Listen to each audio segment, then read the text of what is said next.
Amen.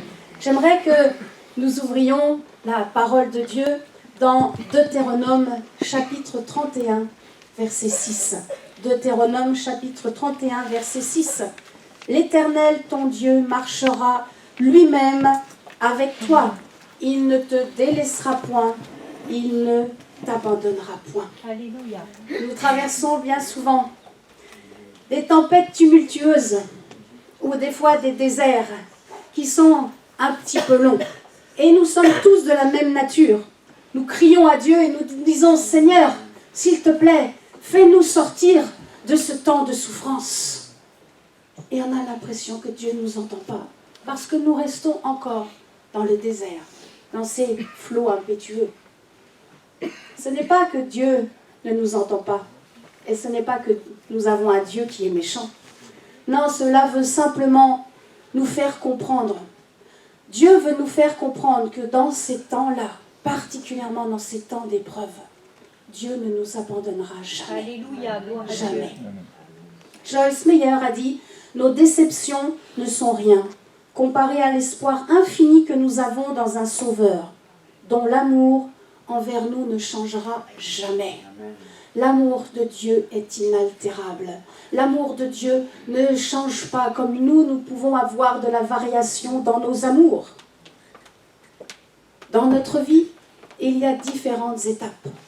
Et dans ces différentes étapes de notre vie, nous allons passer et choisir différentes décisions. Nous allons devoir prendre des choix qui seront différents. Mais à chaque fois, Dieu va nous montrer qu'il est là et que tout est pour la croissance de notre vie chrétienne. Amen. C'est un peu l'image de la randonnée à la montagne. Vous savez que j'aime bien donner des images, soit par la maison ou des fois la montagne. Voilà que cet été, tu as décidé d'aller en vacances et tu vas à la montagne. Alors, tu prépares le Rangers, tu mets le treillis, tu prends un peu le sac à dos, tu mets une petite bouteille d'eau, puis tu prends quelques petites choses à manger, le sandwich, ou pour grignoter. Et voilà que tu arrives au bord de la montagne et tu regardes le sommet. Et à peine tu as commencé à faire un pas que tu te dis « Oh, qu'est-ce que j'aimerais déjà être là-haut !» Je ne sais pas si vous êtes comme ça, mais moi je fonctionne comme ça. Et je crois que nous sommes de la même nature. Notre chair n'a pas envie de souffrir. Nous ne voulons pas avoir mal. Parce que nous savons que le but, c'est d'aller en haut de la montagne. Mais avant, il va falloir marcher. S'arrêter. Allez, boire un petit peu. Allez, on repart, on marche. Et on marche un petit peu plus vite. Et d'un seul coup, on est essoufflé parce que c'est dur. Et puis, on repart. On s'arrête, on cherche un petit coin d'ombre. Il n'y en a pas beaucoup. On se pose et on se dit, allez, il ne reste plus grand-chose. Mais plus tu montes, moins il y a d'oxygène, plus c'est difficile. Et tu t'arrêtes encore un peu. Allez, courage. Et on arrive, enfin, tout en haut du sommet de la montagne.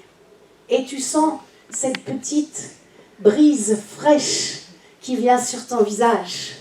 Et là, tu commences à jouer un peu à Leonardo DiCaprio. Et tu te dis, waouh, je suis en haut de la montagne. Deux sentiments. Un, où tu te sens tout petit. Parce que la montagne est si immense. Et en même temps, tu te sens si grand. Parce que tu as réussi à gravir cette montagne. C'est la même chose dans notre vie chrétienne. Nous allons avoir des temps d'oasis où tout va bien. Et nous allons avoir des temps de désert. C'est plus sec, c'est plus difficile. Nous allons avoir des temps de vallée et des temps de montagne. Nous allons avoir des temps où nous nous levons le matin et nous avons envie de chanter. Nous allons pouvoir révolutionner toute la terre. Nous avons une telle joie. Et puis il y a d'autres matins où on se lève. Je pense que vous êtes de la même nature que moi. C'est plus difficile. Oh, j'ai un peu mal au dos aujourd'hui. Je me lève, je ne sais pas ce qui se passe, mais je ne me sens pas bien. Je me sens un peu triste. Il y a différentes étapes dans notre vie. Dans chaque journée, il y a des temps différents. Mais nous allons voir que dans tous ces temps différents, Dieu est avec nous. Amen. Amen. Je crois que, peut-être je vais vous faire sourire, mais je crois que dans le royaume de Dieu, il n'y a pas d'ascenseur direct. Je crois que Dieu est un Dieu d'étapes. Un Dieu où il y a des marches, des paliers, où nous allons comprendre certaines choses. Des fois, nous allons marcher. Des fois, nous allons un peu, comme quand dans cette randonnée, nous allons attendre. Mais je ne crois pas qu'il y ait de choses qui vont comme ça aussi rapidement. Dieu a créé 4 saisons. Regardons la nature, elle nous parle tellement. 4 saisons tellement bien différentes. On se dit, oh, il fait froid aujourd'hui. C'est normal, on est en hiver. C'est normal, il faut mettre un peu le manteau, le bonnet, les écharpes. Dieu a créé différentes saisons. Et Dieu crée différentes saisons dans notre vie chrétienne. Dans cet exemple que je vous ai donné au niveau de la randonnée de la montagne, je crois que du bas de la montagne jusqu'au sommet, Dieu veut nous montrer qu'il est avec nous. Amen. Et à chaque pas que nous faisons, Dieu veut nous faire passer par des expériences différentes. Et je crois que dans notre vie chrétienne, que nous soyons dans un temps d'oasis ou un temps désertique, Dieu regarde, je crois qu'il se lève de son trône et qu'il observe un peu nos vies sur la terre. Et il se dit, tiens, ma fille, ça y est, est en marche. Comment va-t-elle continuer? Tiens, mon fils est là, il est posé. Il a trouvé une bonne assemblée. Que va-t-il faire maintenant de sa vie? Ah, mes enfants sont en train de me servir, de me louer. Mais vont-ils continuer? Vont-ils persévérer? Est-ce qu'ils vont s'apercevoir qu'à chaque pas de leur vie qu'ils font, je suis avec eux? À chaque pas. Je crois que c'est ce que Dieu veut nous dire encore aujourd'hui. Et c'est le thème de ma prédication qui est sur la confiance en Dieu. Comment faire confiance en un Dieu que nous ne voyons pas? Comment faire confiance à Dieu dans nos temps de solitude, nos temps d'épreuve, nos temps de douleur? J'aimerais vous dire dans Matthieu 28, 20, ce que Jésus a dit. Jésus a dit, je suis avec vous tous les jours. Amen. Tous les jours, jusqu'à la fin du monde. Alléluia. Je suis. Dites avec moi, Jésus est avec moi. Jésus est avec moi. Tous les jours. Tous les jours. Tous les jours. Tous les jours. Amen. Chaque jour, Dieu est là. Même quand nous traversons des temps douloureux, Jésus est toujours là. Oh, il y a des souffrances qu'on n'a rien demandé et qui nous arrivent en pleine face. Il y a des souffrances qui nous sont même imposées. Je ne sais pas si vous avez vécu ça, mais rappelez-vous, lorsque vous étiez tout petit à la cour de maternelle, voilà, vous avez quitté la main de maman et vous arrivez au milieu du jardin de la maternelle. Et déjà là, Tana, il est là, il fait un croche-patte à l'autre. Et l'autre, et pousse-toi, c'est moi. Et déjà tout petit, on voit la marque du péché déjà sur les enfants. Si ça vous est arrivé, ça blesse, ça fait mal. Peut-être à l'adolescence, vous avez porté un appareil dentaire. Vous rigolez, j'ai eu ça. Mais aujourd'hui, regardez, j'ai un beau sourire. Je bénis ma maman. Mais il y a tellement de choses qui se passent dans notre enfance, dans notre adolescence, et qui viennent et qui nous ont blessé le cœur. C'est peut-être même aujourd'hui, dans ta vie d'adulte, les gens dans ta famille ne comprennent pas. Ton mari ne comprend pas pourquoi chaque dimanche tu viens à l'église depuis des années. Et toi tu continues et tu aimes. Pourquoi avant de manger tu es là et dans le sacro-saint repas familial, tu es là, tu te mets un petit peu à l'écart et tu pries dans ta tête. Et d'autres se moquent. Et ça nous blesse, ça nous fait mal. Dans chacune de ces situations, nous qui avons rencontré Jésus-Christ, nous qui avons donné notre vie à Christ, nous qui avons saisi que nous sommes des pécheurs, que seul le sang de Jésus pouvait nous racheter, nous savons que jour après jour, Dieu est avec nous. Alléluia. Ils peuvent nous blesser, ils ont blessé Christ. Et ils peuvent se moquer, ils se sont moqués de Christ. Nous ne sommes pas plus grands que le Maître et nous passerons inévitablement par les mêmes chemins. Encore plus si nous sommes debout pour le servir. Vous savez, il n'y a pas que le service au niveau d'annoncer la parole. Il y a le service, point. Vous vous levez pour servir Dieu, il est évident que dans le camp adverse, ils vont tout faire pour vous faire asseoir. Mais nous confessons que Dieu est avec nous. Amen. Dans ces moments difficiles. Il y a des moments qu'on traverse, je pense que vous avez déjà vécu ça, où vous priez, vous suppliez Dieu, et vous dites, mais c'est pas possible, je ne sens rien. C'est comme si Dieu vous avait laissé, comme si Dieu s'était éloigné de vous. Ce n'est pas possible. Dieu ne s'éloigne pas de nous. C'est nous, par notre attitude, nous, par nos échecs, nous, par nos péchés, qui nous éloignons de lui. Mais lui, il restera toujours là, toujours, à te tendre la main et à te parler, si toi tu le désires. Amen. Alors si aujourd'hui vous vous sentez perdu, peut-être vous écoutez cette prédication et vous êtes troublé, vous ne savez plus très bien où vous en êtes. Vous ne savez plus quelle décision prendre. Je vous invite à lire la parole de Dieu. Il y a toutes les réponses dans la Bible. C'est le livre le plus précieux que nous avons. Si peut-être tu es là depuis de nombreuses années, tu te dis non, ça ne m'intéresse pas moi de venir le dimanche matin. C'est pas, on t'invite pas à venir le dimanche matin, on t'invite à rencontrer Jésus-Christ. On t'invite à partir sur un nouveau pied, un nouveau départ, une nouvelle vie, à devenir une nouvelle personne. C'est cela être chrétien, n'est-ce pas? À devenir une nouvelle créature. Alors s'il vous plaît, laissez le Saint-Esprit travailler votre cœur. Ne refusez pas la grâce et acceptez. Acceptez simplement ce merveilleux Sauveur qu'est Jésus-Christ. Laissez le Saint-Esprit travailler votre cœur jour après jour et vous verrez que vous vivrez beaucoup mieux et pleinement chaque moment de votre vie. Faisons-lui confiance. Faisons confiance à Dieu. Amen. Alors, qu'est-ce que la confiance? Si un jour on te dit, mais ok, explique-moi, c'est quoi faire confiance à Dieu? Faire confiance à Dieu, je donnerai 2 points. Le premier point, c'est laisser agir Dieu. Laissez-le faire. Vous avez besoin d'un travail, vous lui dites, Seigneur, j'ai besoin d'un travail. Et Dieu va faire, et Dieu va tout mettre en place. Seigneur, j'ai besoin de telle chose. Seigneur, change mon cœur, là, il y a quelque chose qui ne va pas. Ça m'embête, et puis, je sais, c'est pas bien. Le Saint-Esprit va le faire. Nous sommes trop impatients. Un peu comme pour monter trop vite en haut du sommet.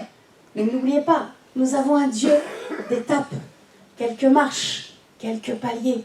Et il faudra prendre le temps. Et puis notre logique n'est pas toujours la bonne logique. Notre logique n'est pas toujours la bonne. Il va falloir apprendre à faire comme Dieu nous demande de faire. Et pour savoir comment Dieu nous demande de faire, il faudra lire sa parole. Si vous lisez qu'une fois par semaine la parole, vous avez oublié, il y a 7 jours dans la semaine. Et il faut prendre du temps. Et peut-être un matin, les choses se sont précipitées, tu n'as pas eu le temps. Prends juste un psaume, tu le lis, tu le confesses à haute voix. Ta journée ne sera pas la même. Amen. Parce que la puissance est dans la parole de Dieu. C'est pour cela que nous sommes des hommes et des femmes qui sont forts. Parce que nous avons la parole de Dieu. Christ, bien sûr, vit en nous. Le Saint-Esprit vit en nous. Mais nous avons une puissance extraordinaire. Lorsque nous confessons la parole de Dieu, Amen. les ténèbres s'écartent. Parce que la parole de Dieu, c'est la lumière. C'est la lumière. Si quelqu'un n'a pas une Bible, si vous écoutez ce message et que vous n'avez pas la Bible, je vous conseille vraiment d'acheter une Bible, d'avoir votre Bible à vous. Pas la Bible de maman, pas la Bible de la famille. nous devons avoir personnellement notre Bible. Amen. Oui, amen. Amen. Alors vous allez me dire, d'accord Florence, la confiance, je lis la Bible, mais il y a des fois des choses qui sont lourdes sur notre cœur. Et c'est vrai que nous cherchons un peu des appuis terrestres. Nous essayons de nous cramponner et de demander conseil aux hommes, aux femmes, des fois même à nous-mêmes, ou des fois dans nos richesses. Nous avons trop d'appui terrestre. Trop d'appui terrestre. Même, je vais vous dire, si vous appuyez trop sur un pasteur, vous risquez de le faire gourou de votre vie. Nous devons avoir confiance en Dieu. Je ne dis pas que nous ne pouvons pas parler à des hommes et à des femmes de Dieu. Ce n'est pas ce que je dis. Je dis que nous devons faire confiance en Dieu, premier point, le laisser agir. Mais nous devons faire confiance en Dieu en nous confiant à des hommes et à des femmes de Dieu qui sont appelés pour cela.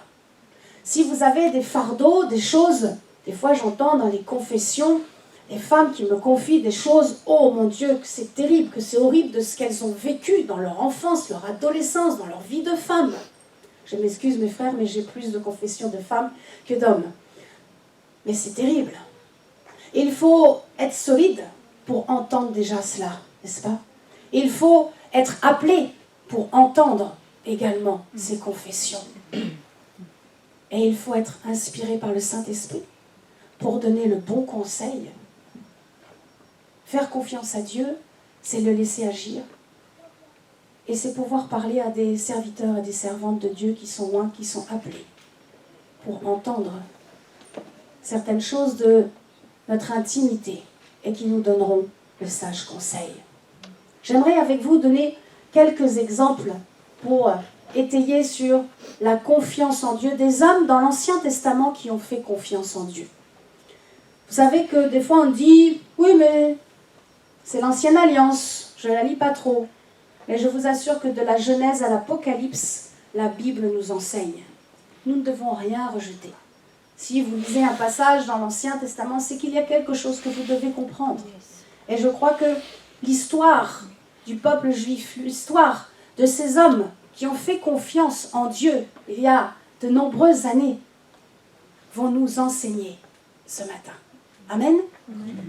Vous pourrez lire dans 2 Chroniques, chapitre 32, l'histoire d'Ézéchias. Ézéchias avait compris que les hommes sont mortels et que les hommes ont un cœur méchant. C'est pour ça qu'il s'est appuyé toujours. Il s'est toujours appuyé et confié en Dieu. Histoire de Daniel. Dans Daniel chapitre 6. Daniel qui a été jeté dans la fosse aux lions à cause de la jalousie de l'entourage du roi. Les lions, affamés, n'ont pas dévoré le prophète. Ils ont eu la gueule fermée parce que Daniel faisait confiance à Dieu. Amen. Dans Ésaïe chapitre 40, verset 31, le prophète dit « À chaque fois que nous nous confions en Dieu, nous renouvelons nos forces. » Amen. Amen. Est-ce que vous pouvez le dire? À chaque fois que je renouvelle ma confiance en Dieu, je renouvelle mes forces. Alléluia. Si notre cœur est confiant en Dieu, je vous assure, on n'aura aucune séquelle des outrages ou de la méchanceté des autres. Et il ne restera rien. Vous savez pourquoi? Parce que lorsque vous allez comprendre ce que Jésus-Christ a fait pour vous, en lisant les évangiles, en venant entendre la parole de Dieu, que ce soit des bons messages sur YouTube, que ce soit dans l'église locale, vous allez comprendre que Jésus-Christ vous a pardonné vos péchés. Et donc vous pardonnerez à ceux qui vous outragent, à ceux qui vous font du mal. Et c'est comme cela que vous allez vous confier en Dieu et continuer d'avancer, de marcher, de vivre dans la paix de Dieu. Amen. J'aimerais partager avec vous un peu plus détaillé l'histoire de 3 hommes et d'un roi. 3 hommes qui aimaient Dieu. 3 hommes qui ont fait entièrement confiance à Dieu face à un roi bien orgueilleux et bien idolâtre. Nebuchadnezzar. Nebuchadnezzar était un roi qui avait fait édifier une belle statue d'or. Et il a invité toute sa cour à la dédicace de la statue d'or. Venez et prosternez-vous, agenouillez-vous devant cette statue. Et si vous ne vous prosternez pas, vous serez jetés dans une fournaise ardente où le feu vous consumera. Voilà que tous s'agenouillent devant la statue, sauf les 3 compagnons de Daniel. Shadrach, Meshach et Abednego ne se sont pas agenouillés et ont refusé l'ordre du roi, préférant obéir à Dieu, préférant être agréable à leur Dieu que la parole d'un homme. J'aimerais que nous lisions ensemble dans Daniel chapitre 3. Il est bon d'ouvrir la Bible ensemble. Daniel chapitre 3, du verset 19 au verset 23. Sur quoi Nebuchadnezzar fut rempli de fureur, et il changea de visage en tournant ses regards contre Shadrach, Meshach et Abednego. Il reprit la parole et ordonna de chauffer la fournaise 7 fois plus qu'il ne convenait de la chauffer. Puis il commanda à quelques-uns des plus vigoureux soldats de son armée de lier Shadrach, Meshach et Abednego et de les jeter dans la fournaise ardente. Ces hommes furent liés avec leurs caleçons, leurs tuniques, leurs manteaux et leurs autres vêtements et jetés au milieu de la fournaise ardente. Comme l'ordre du roi était sévère et que la fournaise était extraordinairement chauffée, écoutez bien, la flamme tua les hommes qui y avaient jeté Shadrach, Meshach et Abednego, et ces 3 hommes tombèrent liés au milieu de la fournaise.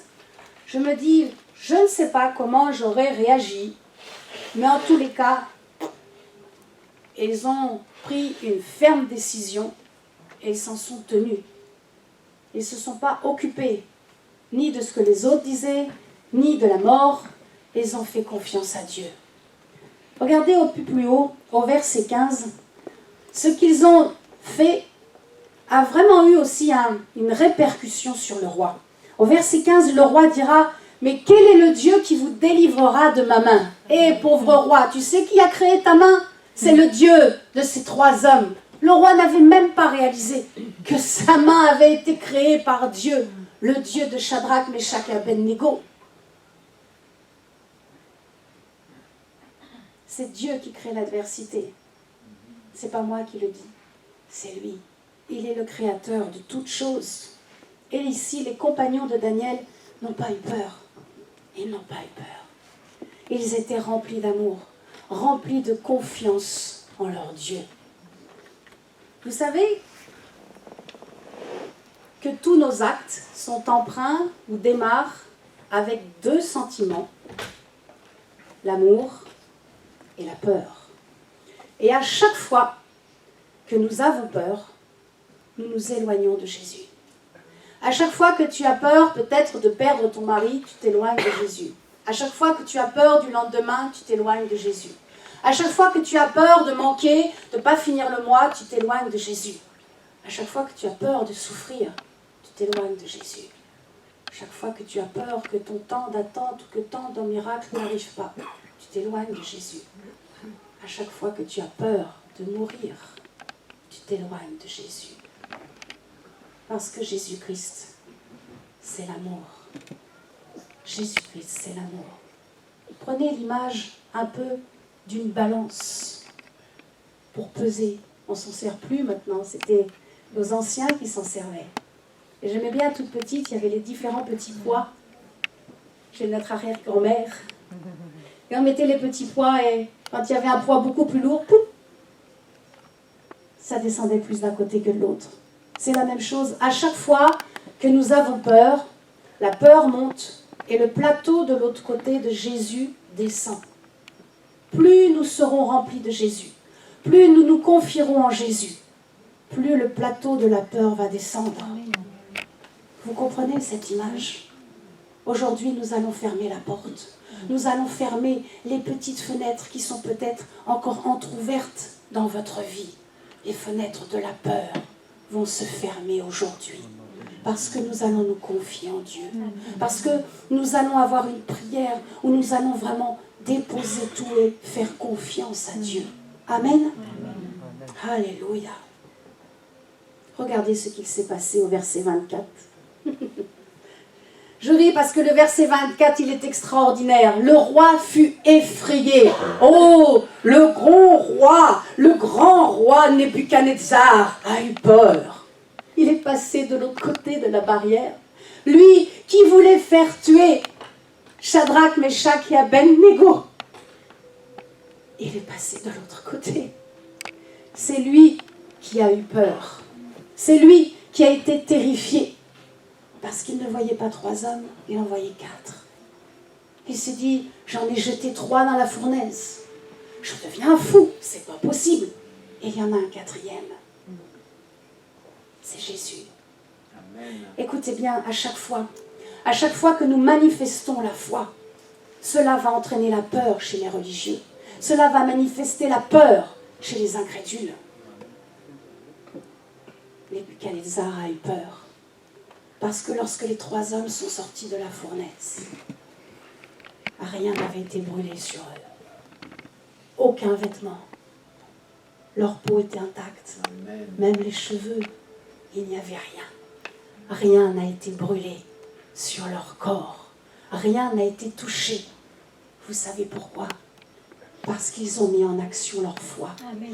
Parce qu'ils ont libéré leur foi. Amen. Parce qu'ils ont proclamé que leur Dieu est tout puissant. Yes. Et parce qu'ils ont fait ce qu'ils devaient faire, être agréable à Dieu. Amen. Un des principes essentiels des principes de la foi, un des principes essentiels de la foi, c'est de confesser la parole de Dieu, de la mettre en pratique et de proclamer à haute voix ses promesses. Dans Hébreux chapitre 11, verset 6, il est écrit « Il est impossible de plaire à Dieu sans la foi. Impossible que je vous enseigne la foi sans la Bible. C'est le but de ma vie. J'irai jusqu'à mon dernier souffle pour annoncer l'Évangile et pour proclamer la Bible, la parole de Dieu. La parole de Dieu qui vous parle encore aujourd'hui en 2016. Vous savez, en France, nous avons été bien souvent trop pollués par des faux enseignements. Oh, on nous a parlé de la vie chrétienne, mais on a oublié le principal, les saintes écritures. Tout, mon frère, tout est dans la Bible. C'est là que tu vas trouver ta restauration, en la lisant et en confessant les paroles de victoire pour toi, pour tes enfants, pour ta famille. Alléluia. Quand nous traversons les épreuves de feu, comme ces 3 hommes, il se passe quelque chose, comme nous venons de le lire au verset 24. Le roi regardait les 3 hommes dans le feu, et ils étaient 4. Lorsque vous traversez des temps d'épreuve, notre sœur nous en a parlé tout à l'heure, lorsque vous traversez par des moments de souffrance, les autres sont là et ils observent. C'est peut-être la famille, les collègues de travail. Mais lorsque vous sortez d'attente, lorsque enfin votre miracle est là, il se passe quelque chose d'extraordinaire. Votre foi n'aura pas été atteinte. Et les autres vont le voir. Et ce qui va se passer, écoutez bien, c'est que votre foi va se transmettre sur tous ces observateurs, sur tous ceux qui vous ont examiné. Vous savez, le religieux, il examine, mais l'authentique, il bâtit. L'authentique, il bâtit. Il bâtit. Et c'est ça, nous sommes des bâtisseurs, Amen. nous sommes des constructeurs de foi. Alléluia. Nous devons manifester la foi. Parce qu'à chaque fois que tous ceux qui sont autour de vous vont vous observer et que vous sortirez victorieux de vos épreuves, de vos temps de douleur et de souffrance, il va se passer que la foi va commencer à germer en eux. Amen. Alléluia. Amen. Votre foi va se transmettre sur eux et la foi en eux va commencer à germer. Ne vous occupez pas de ce qui se passe autour. Continuez à avancer. Faites ce que Dieu vous demande de faire. Amen. Amen. Quand nous mettons notre confiance en Dieu, notre foi va découler sur les autres. Et un jour, ils plieront le genou Alléluia. et ils reconnaîtront que ton Dieu est maintenant leur Dieu. Amen. Amen. Gardez cette espérance, gardez cette foi et continuez, persévérez à être un chrétien authentique, comme ces 3 amis de Daniel qui ont enclenché leur foi. Amen. Je vous assure que quand nous sommes pleins de foi, nous ne voyons plus les attaques du diable, nous ne voyons que le miracle. Je vous assure, plus on est rempli et plus on se confie en Dieu, on ne voit plus les ténèbres, on ne voit que la lumière et on suit la lumière et on avance derrière la lumière. Jésus marche devant chacun de vous. Alléluia. Ne vous inquiétez plus. Amen. Ne vous inquiétez plus. Il est le roi des rois. Il est celui qui a donné sa vie pour vous. Il est celui qui a déjà prié dans le jardin de Gethsémane et qui a payé le prix de toutes choses dans notre vie. Alors comment faire confiance à un Dieu que je ne vois pas? Je vous vois, vous me voyez, mais Dieu est invisible. Dieu n'est plus comme du temps de Moïse dans la nuée. Mais c'est là, mes amis, c'est là que s'enclenche la foi. Dans Éphésiens, chapitre 3, verset 12, Paul dira, « Nous avons en Jésus-Christ la foi et la liberté de nous approcher de Dieu avec confiance. » Amen. Nous devons avoir une pleine assurance que chaque jour, chaque prière, même si tu ne le sens pas, Jésus est là. Chaque moment que tu passes, qu'il soit bon, qu'il soit moins bon, Jésus est là. Chaque moment où tu l'adores, tu le loues, oh là, Jésus, oui, il est là. Mais quand tu es sur tes genoux et que tu n'en peux plus, que tu te dis, mais le sommet de la montagne, il est haut. Père, j'ai peur. Je ne suis pas sûre d'arriver jusqu'au bout. Ce que tu me demandes est lourd et difficile. Je ne sais pas si j'y arriverai. Et vous ne sentez rien. Mais même dans ces temps-là, je vous assure, Dieu, Jésus-Christ est présent dans votre vie. Jésus est présent. Faisons-lui confiance. Manifestons la foi. Et découvrons que Dieu est un appui. Tu peux t'appuyer dessus. Il est un roc. Que Dieu est un refuge. Je peux m'endormir. Même si je n'ai pas de nouvelles de mes enfants que je n'ai pas vus depuis longtemps, mais je t'ai prié. Ils sont partis de la maison et je souffre parce que mon fils ou ma fille ne me donne plus de nouvelles. Mais Seigneur, je les abandonne dans tes mains. Je te fais confiance. Je te fais confiance.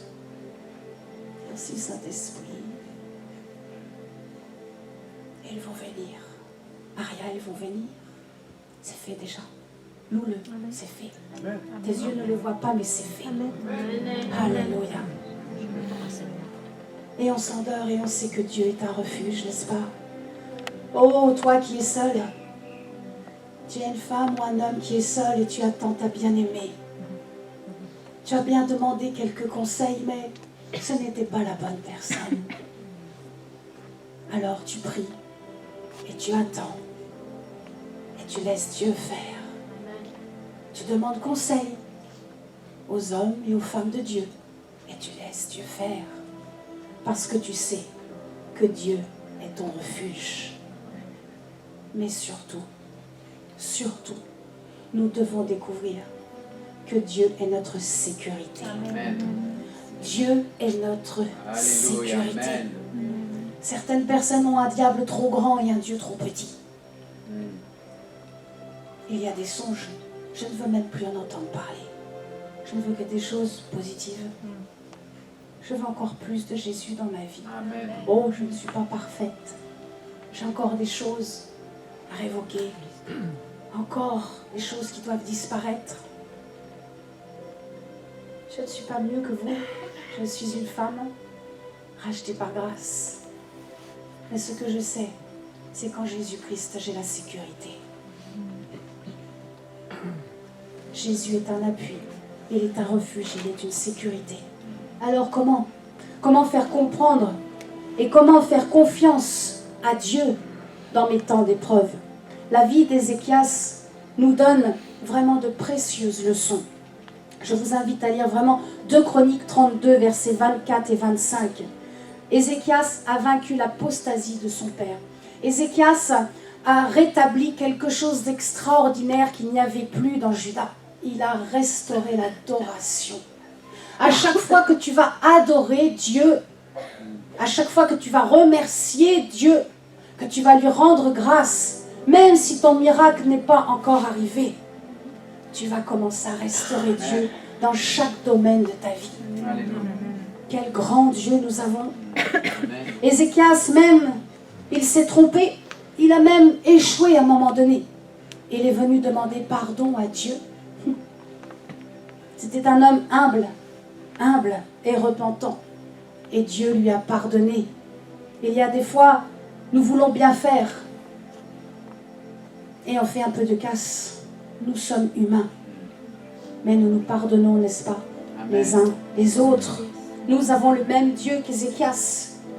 Il nous pardonnera si nous nous repentons d'avoir échoué à un test. Nous sommes en vie. Nous sommes vivants. Et même si tu as raté une expérience hier, pense que demain, l'expérience, tu vas la réussir. Alléluia. Tu vas réussir parce que Jésus-Christ est avec toi. Alléluia. Pour terminer, je voudrais vous dire que seul Jésus-Christ a payé le prix afin que nous soyons courageux, afin que nous soyons forts, afin que nous soyons victorieux. Toute la gloire est pour lui. Alléluia. Toute la gloire est pour lui.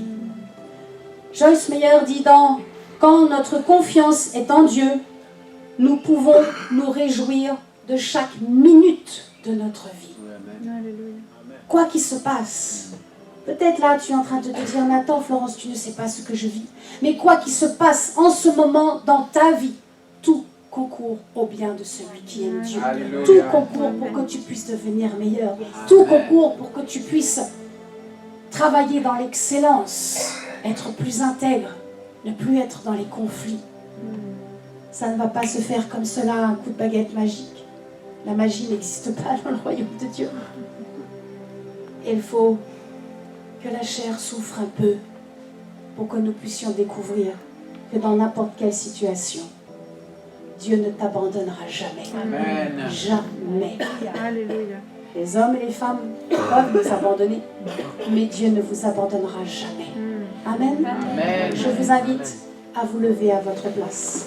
Si cette prédication vous a touché, si vous êtes dans des temps d'inquiétude, où vous traversez des temps d'épreuve, de doute, peut-être c'est un peu confus en ce moment dans votre tête. Pourtant, vous aimez le Seigneur, mais c'est un peu la confusion. Je ne sais plus trop, Seigneur, qu'est-ce que tu veux de moi? Je vous invite à placer la main sur votre cœur afin que nous puissions faire ensemble une prière de libération. Peut-être vous êtes en bas de la montagne et comme je vous ai dit tout à l'heure, peut-être c'est difficile. Vous dites, faut que je monte tout là-haut. Je dois arriver ça. Je me suis fixé ça. J'ai ce but-là dans ma vie. Peut-être tu n'arrives pas à faire confiance à Dieu. C'est difficile. Tu te dis, il y a quelque chose qui m'empêche. Je n'arrive pas complètement te laisser faire. À chaque fois, j'essaye de faire de moi-même. Et Dieu te dit, non, laisse-moi agir. Laisse-moi faire. Fais-moi confiance. Si vous êtes dans ce cas-là et que vous avez encore des peurs, c'est humain. Mais Dieu ne veut pas que vous viviez avec cela. Dieu veut retirer toute chose qui vous met la terreur, l'angoisse et la peur. Alors, là où vous êtes, à votre place, avant que je prie, j'aimerais que vous puissiez répéter après moi cette prière de confession. Seigneur Jésus-Christ, je m'attends à mon miracle. Je crois en ma guérison. Personne ne pourra arrêter ma foi. Personne ne pourra arrêter ma foi. La seule chose qui arrêtera ma foi, c'est l'exaucement de mon miracle. Mon bonheur ne se trouve pas dans l'obtention de mon miracle, mais dans l'attitude de foi que je manifeste. Ma paix se trouve dans la confiance que je mets en Dieu. Et c'est là que je suis heureuse. Dieu est avec moi. Il me donne sa paix. Il me donne sa patience. Il me donne sa confiance dont j'ai besoin pour réussir ma vie. Je suis ambassadrice de Christ, administratrice des biens du royaume de Dieu. Je fais partie du gouvernement de Dieu et je vais accomplir ma destinée avec le Saint-Esprit. Je ne sais pas ce qui m'attend demain. Je ne sais pas ce qui m'attend demain.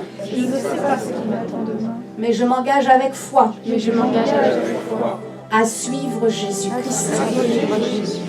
Quoi qu'il arrive, je n'aurai pas peur. Redites-le une fois.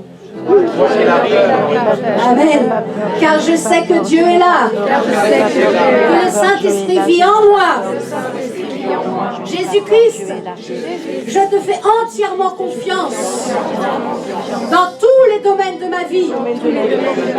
Tu es mon appui. Tu es mon refuge. Tu es ma paix.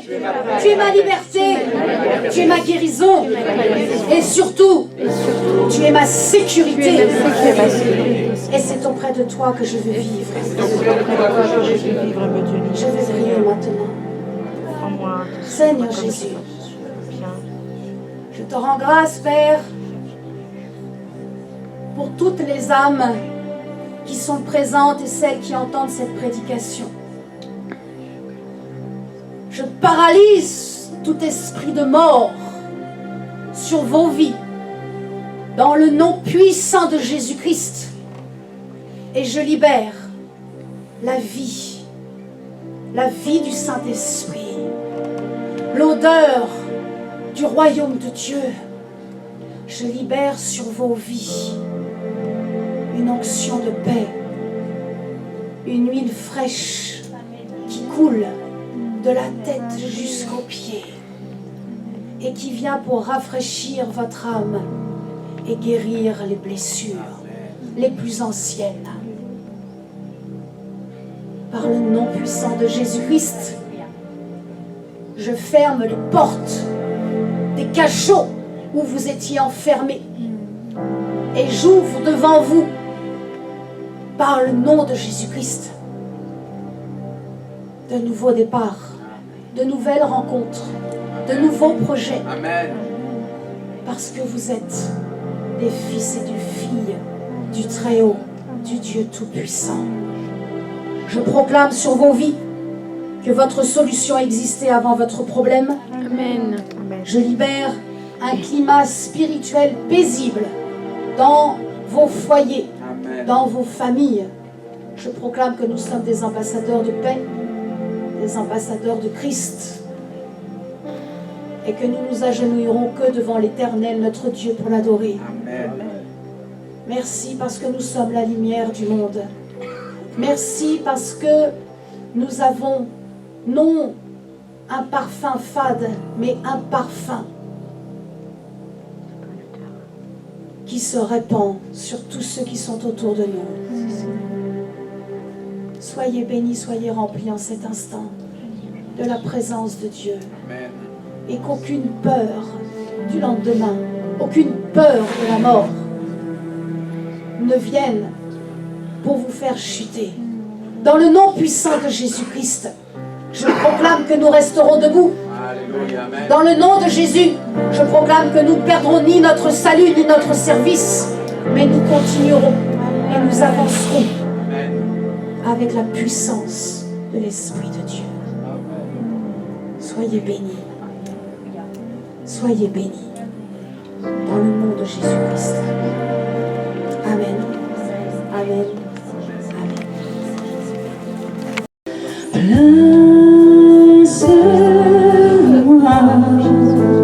Place-moi, oui, sous tes ailes.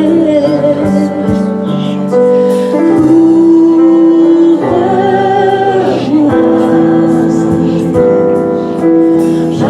par ta main puissante. Remplace-moi.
Je suis en paix, car tu